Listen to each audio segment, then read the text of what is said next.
Hello everybody, I'm Andy Phillips and this is Iron Concepts number 55.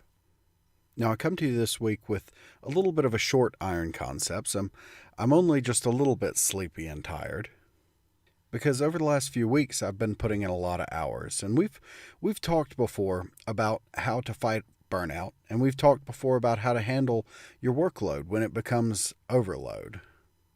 We've talked about all those things, and that's the sort of stuff that you have to do when you work yourself into a corner, to meet the deadlines that you shouldn't have committed to and to move forward, hopefully in a smarter way.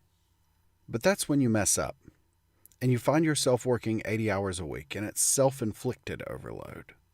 But many of you listening are business owners, and if you're not an army of one, then most likely you're not much more than that.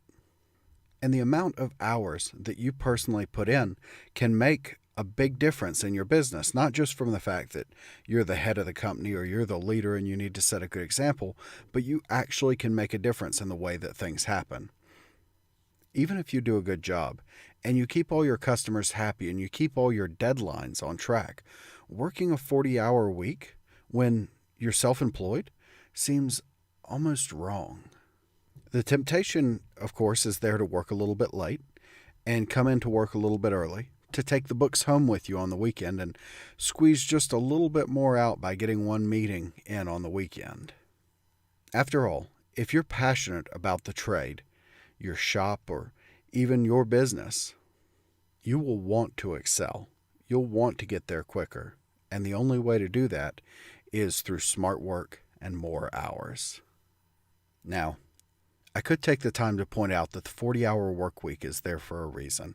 And I would point out, too, that most people are only half as productive in their second 40 hours as they are in the first 40 hours that they put in a week. But I'd be hard-pressed to take that side, to take that argument, because for me it'd make me a hypocrite, first off. But I also think that argument is a little bit of a cop-out. I don't think that's quite the right way to approach passing 40 hours. And that's why this is my argument. Here's what I think is important. Are you happy in life? If you hate your job, don't work your ass off for it. Unless, of course, it makes you a mountain of money and adds up to some kind of long-term happiness that will fulfill your life later on. Next, make sure that you sleep, eat, and take some semblance of care of yourself.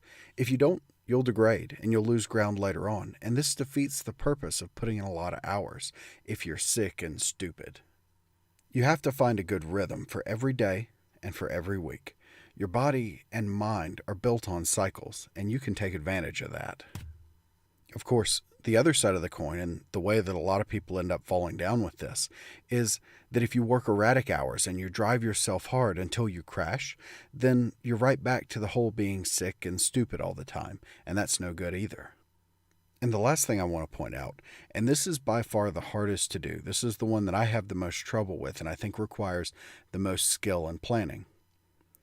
Hour one of a long work week yields the most precise, best results out of you. In other words, make the work matter that you do first off when you're at your best, and then save the mindless work for later on. You see, because 12-hour days, 6 days a week, will get you ahead, but only if you're smart about it. And if you're not, then what's the point?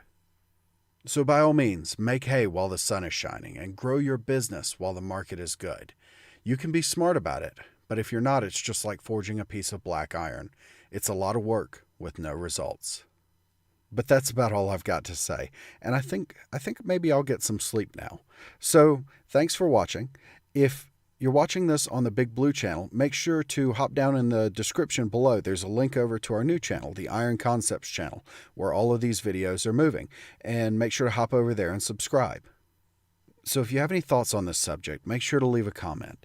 And if you have any topics that you want to delve into in the future, my email is in the description below.